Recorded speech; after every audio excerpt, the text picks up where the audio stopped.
One. Okay, so we have over here on the stage, you're going to take a shape. So we're going to go over to the rectangle shape here, and we'll get a oval tool, and we'll make it a certain color so we can keep these two things separate. So I'm just going to draw that. We'll pretend that we're going to do a fish with a fish tail that's going to move. Okay, so this is the body of the fish. Okay, I'm then going to get, we're going to get another color, and I'm going to get another shape, and we'll make it a rectangle, and we'll do this. Okay, so I have two shapes.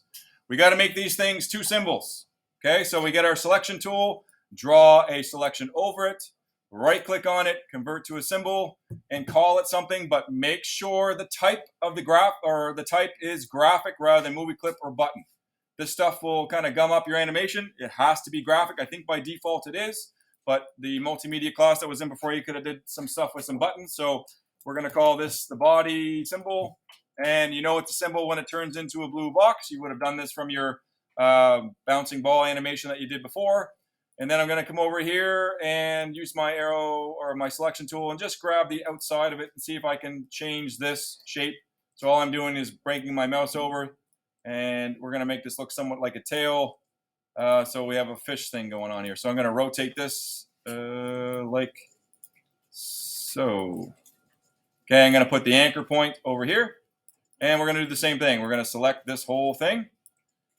Ooh, we forgot. Let me get rid of that. That'll screw it up. Anything else over there?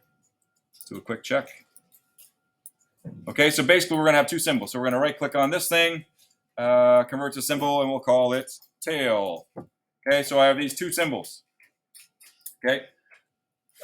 What I'm now going to do, and this is the tricky part, is you're going to select them both and make them one big symbol and call it fish. Or you can call it whatever, whole thing or whatever you want, but we got to make this one whole symbol. And I can't seem to get my selections going. Come on, man. Control, do it this way. Modify, edit, file, insert.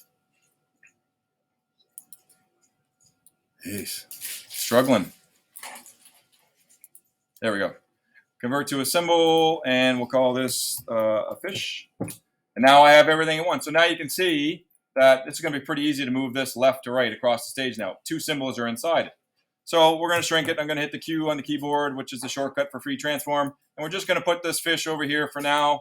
We'll come back to it later. Now, to get into a nested animation, right, we have the thing selected. You have to double click on it. So if I double click on this, you can see now I'm inside the scene and inside the symbol called fish.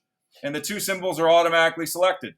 In order to animate things, we have to put stuff on its own layer. Super easy to do. When you have both symbols selected, you right click on it and say, what are we going to do? Distribute these things to layers.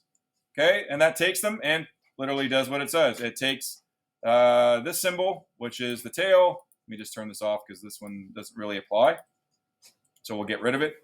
But I have a tail symbol, which is that, and a body symbol, which is that. We're only doing an animation on the 10s, which means I'm going to have a animation that lasts 10 frames.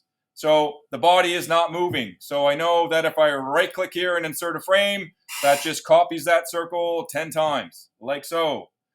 I know I have the tail over here on frame 1. It's like in the resting phase. I'm going to go to frame 5, insert a keyframe because I'm not redrawing it.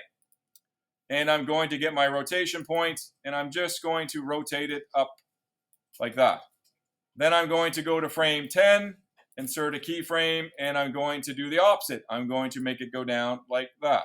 So we have this little bit of a smash animation, right? Which is there's no tweening. You can tween this if you want, but I'm just going through the concept. So it's just animating. Okay?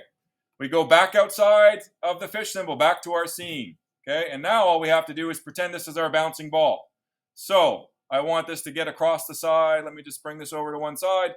I'm going to, we'll use the easiest way to animate. So I'm going to go right click, insert frame, right click, motion tween. At frame 1, the little fish is over here off the stage.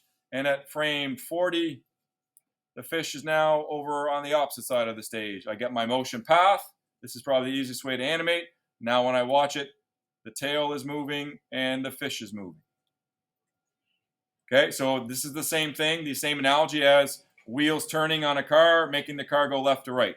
Bird flapping its wings, flying over above the horizon towards the sun, whatever. Rocket lifting off, flame shooting down, getting bigger, smaller, using shape tweens, same thing. So if you understand this simple concept, you can start doing some really neat animations.